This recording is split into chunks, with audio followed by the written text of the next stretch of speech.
Se la quiso dar de listo y le terminaron dando piso. Se revela la verdad de cómo y por qué asesinaron a Jorge Humberto Figueroa Benítez, alias La Perris, ya que lejos de ser una muerte accidentalmente, la verdad detrás de su muerte es más oscura de lo que se pensaba. ¿Pero qué hizo este hombre para acabar así? ¿Qué información tenía para que lo silenciaran? Quédate hasta el final del video y descubre la verdad de este caso. La versión oficial hablaba de un operativo exitoso del ejército mexicano, uno más en el combate frontal contra el crimen organizado. La Secretaría de la Defensa Nacional había informado que Jorge Humberto Figueroa Benítez, alias La Perris o el 27, considerado una pieza clave del cártel de Sinaloa, había sido abatido durante un enfrentamiento en el municipio de Navolato, Sinaloa. El parte militar hablaba de fuego cruzado, de una incursión planeada y de una baja importante para las estructuras de seguridad de los Chapitos. Sin embargo, 3 días después del levantamiento del cuerpo, una serie de inconsistencias en los reportes despertaron las sospechas del secretario de Seguridad Federal, Omar García Harfuch. Fue durante un recorrido privado por la zona donde cayó La Perris que Harfuch, acostumbrado a leer entre líneas, notó lo que no estaba en el informe. Los impactos en el cuerpo no coincidían con una persecución ni con una refriega. No había casquillos dispersos, no había daños colaterales ni impactos en vehículos. El cuerpo de Figueroa yacía junto a una camioneta sin perforaciones. 3 disparos, 2 de ellos en el pecho y 1 en la cabeza. Una ejecución, no una balacera. Ordenó de inmediato una investigación paralela, fuera del alcance del mando regional. «Esto no fue un entrenamiento», dijo a sus allegados esa misma noche. «Esto fue una orden directa, y no vino de nosotros». La Unidad Especial de Análisis Criminal del CNI, en coordinación con peritos balísticos, reconstruyó la escena. En apenas 48 horas, el informe preliminar derribó la versión oficial. No hubo intercambio de disparos. El arma de Jorge Humberto ni siquiera fue desenfundada. No había huellas de pólvora en sus manos. El calibre de los disparos coincidía con el armamento reglamentario del ejército, pero había un detalle aún más desconcertante. El arma desde donde se hicieron los disparos no fue registrada en el protocolo del operativo. La sospecha inicial se convirtió en certeza cuando Harfuch solicitó acceso a las bitácoras del pelotón desplegado en el área. Uno de los soldados reportados como ausente durante el tiroteo fue el mismo que había solicitado salida del perímetro por necesidades fisiológicas 17 minutos antes de la muerte de La Perris. A través de un rastreo de GPS, la unidad de geolocalización satelital determinó que ese elemento había permanecido a menos de 30 metros del lugar exacto del homicidio en el momento de la ejecución. En paralelo, la unidad de inteligencia financiera detectó movimientos inusuales en una cuenta vinculada a un familiar del mismo militar. Un depósito por 1.3 millones de pesos hecho desde una empresa con sede en Culiacán, registrada a nombre de un prestanombres ya investigado por lavado de dinero. La empresa, como revelaría después la investigación forense contable, tenía vínculos indirectos con uno de los operadores financieros de Iván Archibaldo Guzmán. Cuando Harfuch recibió el informe completo, pidió que se mantuviera bajo resguardo hasta confirmar cada pieza. La hipótesis comenzaba a ser demoledora. La Perris no murió a manos del Estado por su vínculo con el narcotráfico. Murió porque había traicionado a Iván Archibaldo Guzmán, entregando a 3 de sus principales operadores a las autoridades. Y esa traición se había cobrado con precisión quirúrgica desde dentro. El informe final del CNI, clasificado como de máximo nivel, lo confirmaría. La Perris había comenzado a cooperar con las autoridades federales desde febrero de ese año. Fue él quien facilitó la ubicación de El Jerito, el 200 y el Jando, 3 operadores claves de los Ninis, la célula armada responsable de la seguridad de los Chapitos. A cambio, Figueroa Benítez esperaba obtener protección federal, traslado fuera de Sinaloa y una negociación jurídica que lo mantuviera lejos de una extradición inmediata. El trato, sin embargo, se filtró, no por descuido, sino por traición interna. Según fuentes cercanas a la investigación, uno de los contactos de La Perris dentro de la fiscalía fue quien advirtió a los mandos de los Chapitos de su colaboración. La reacción de Iván Archibaldo no tardó. En lugar de armar un operativo ruidoso o mandar un comando, optó por una estrategia más limpia: sobornar a un miembro del ejército para que ejecutara a La Perris durante un operativo simulado. El nombre del sicario intermediario ya está en manos de las autoridades. Se trata de un sujeto identificado como Ramiro N., con historial en tareas de infiltración urbana y vinculado a una célula de logística del cártel de Sinaloa. Fue él quien hizo el enlace con el militar, proporcionándole dinero, las instrucciones y la coartada.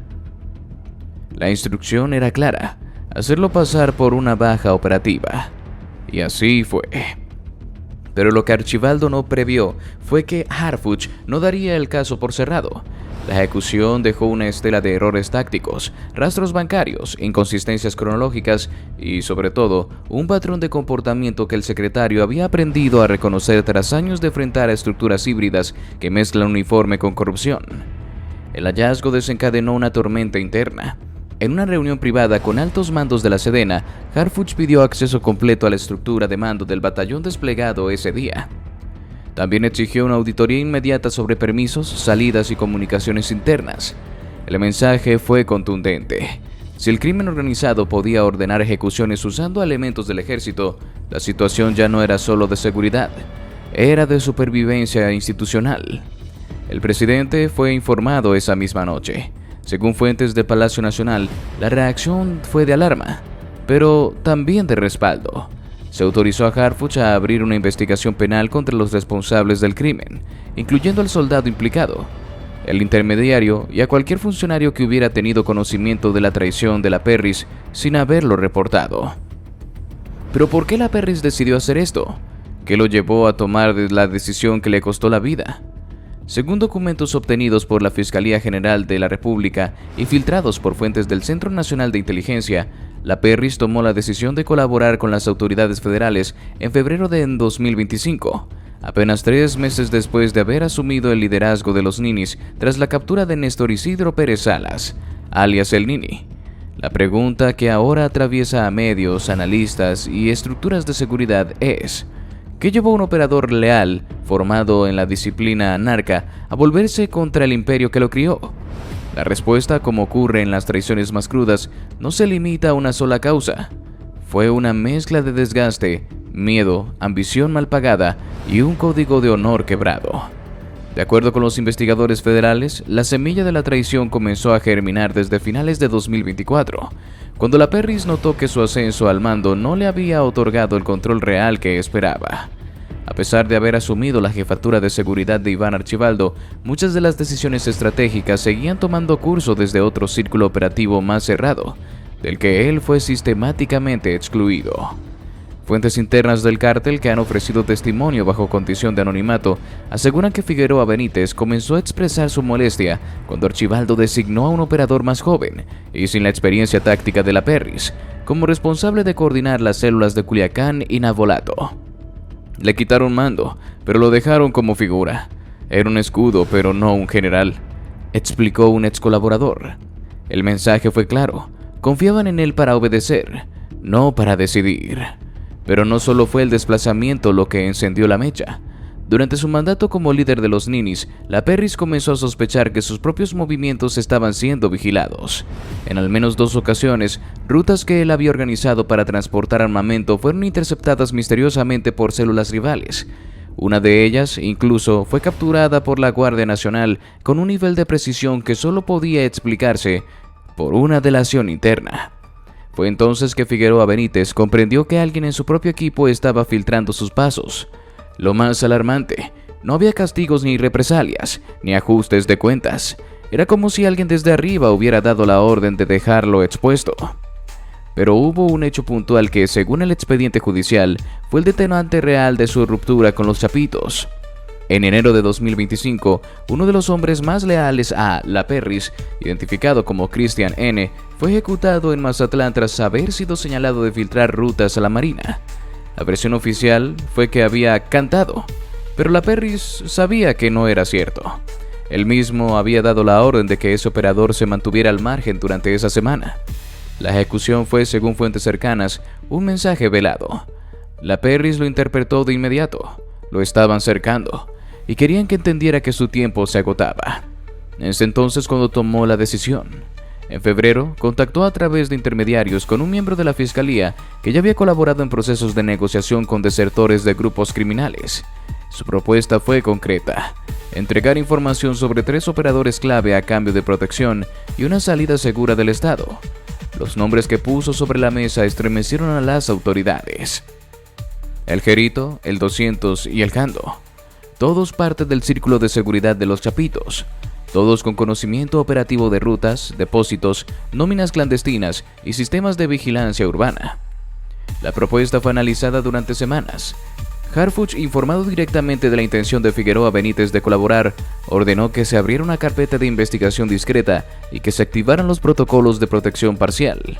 Pero incluso dentro del aparato federal, las dudas eran profundas. La Perris era demasiado grande, demasiado visible, y si su traición salía a la luz antes de concretarse, no habría muro que lo protegiera. Pese a los riesgos, Figueroa Benítez insistió.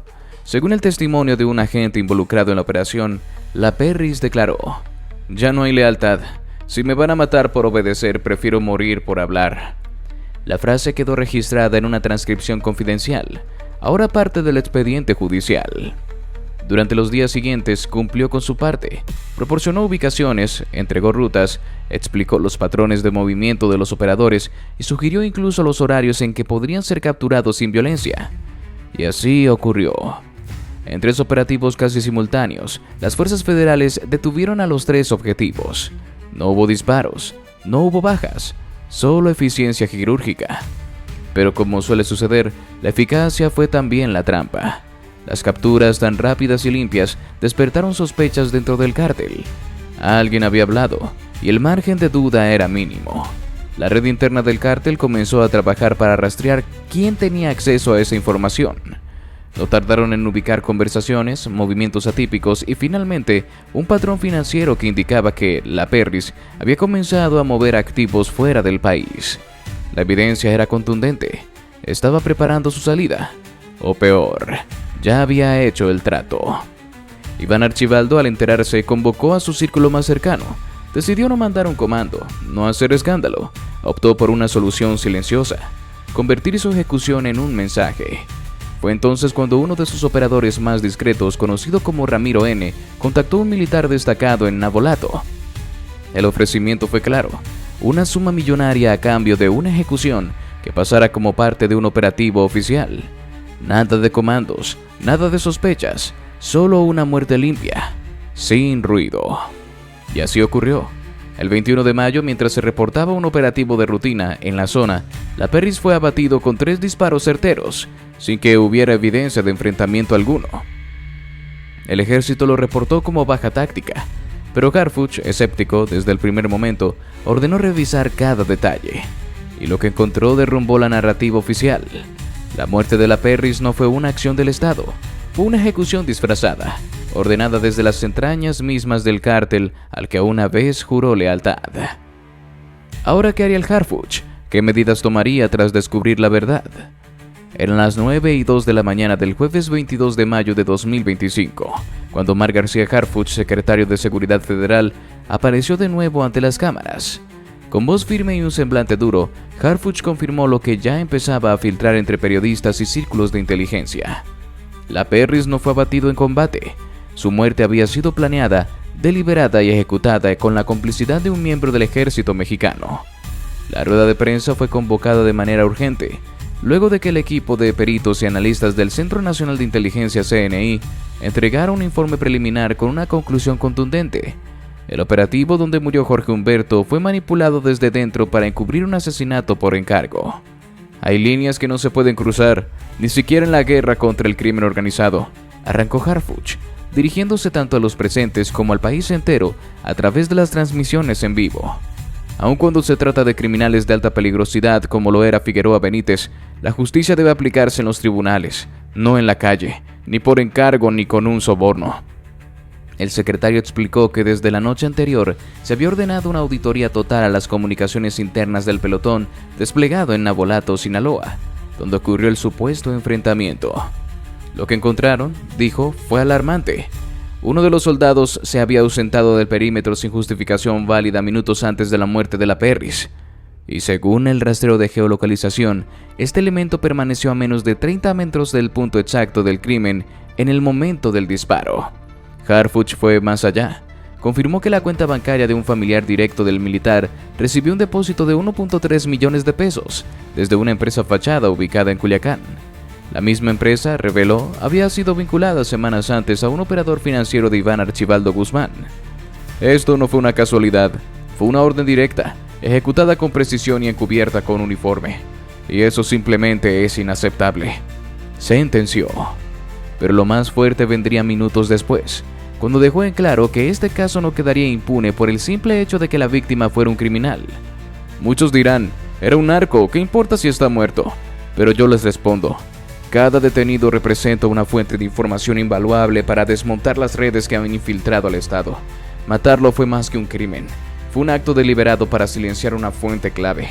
Y eso es traición, no solo a la ley, sino al país. Los periodistas presentes guardaron silencio. En la sala se respiraba tensión. El discurso de Harfuch no era solo técnico, era ético, frontal e incendiario. En cuestión de minutos, el tono de la conversación nacional cambió por completo. Lo que se creyó un operativo más, ahora era una grieta institucional. Un narcotraidor asesinado no por el Estado, sino por el crimen disfrazado de Estado. No podemos permitirnos la idea de que elementos armados del Estado estén al servicio del narco. Si eso ocurre, si eso se tolera, perdemos toda la legitimidad. Y eso no lo voy a permitir en mi gestión, dijo Harfuch, visiblemente molesto. Además, el secretario subrayó la importancia de lo que la Perris representaba en términos de inteligencia. Estaba colaborando con nosotros, nos había entregado ubicaciones, rutas y nombres. Gracias a él capturamos a 3 objetivos prioritarios sin disparar una sola bala. Iba a darnos más, mucho más. Su muerte fue un sabotaje directo al trabajo que estábamos haciendo. Fue un intento de cortar el flujo de información y mantener la impunidad. La revelación remeció a todo el aparato de seguridad. Según fuentes de la Secretaría de la Defensa Nacional, la orden de Harfuch había generado un terremoto interno. Algunos cuadros altos lo consideran una acusación directa a la cadena de mando militar, pero desde el Palacio Nacional, la reacción fue clara. Respaldo total al secretario. Este gobierno no va a cubrir traiciones, ni siquiera si visten uniforme, declaró una fuente de la presidencia en calidad de anonimato. El presidente, dijeron, fue informado desde la madrugada del hallazgo y dio luz verde a la acción inmediata. Ya no estamos en tiempos de encubrimientos. Mientras tanto, la Fiscalía ya prepara una orden de aprehensión contra el intermediario civil, identificado como Ramiro N., quien habría actuado como puente entre el cártel de Sinaloa y el soldado que disparó. También se confirmó que la unidad de inteligencia financiera seguirá el rastro del dinero usado en el soborno para identificar si hay más elementos de la fuerza pública involucrados. Si empezamos a permitir ejecuciones disfrazadas, mañana cualquier funcionario incómodo puede aparecer muerto con un reporte simulado. Y eso es exactamente lo que el crimen quiere. Silencio. Aquí no lo va a tener, remató Harfuch antes de abandonar la sala sin aceptar preguntas. Y así llegamos al final de este video. Si te gustó, te invito a que nos des tu me gusta para seguir haciendo más videos como este. Además de que no olvides suscribirte y activar la campanita para que no te pierdas ninguno de nuestros nuevos videos. Te deseo un gran día. Hasta la próxima.